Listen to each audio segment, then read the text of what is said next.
Siamo a Costalta, nella frazione di Costalta, nel comune di San Pietro di Cadore,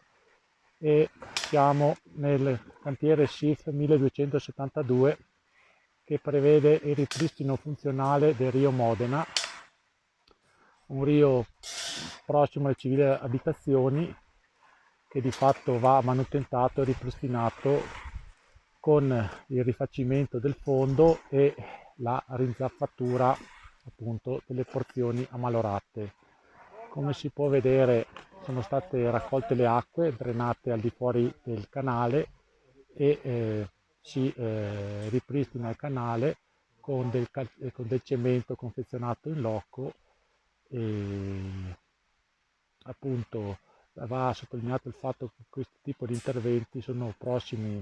al centro abitato e a seguito della tempesta Vaia queste porzioni sono state particolarmente ammalorate e hanno portato a valle un ingente quantitativo di materiale solido.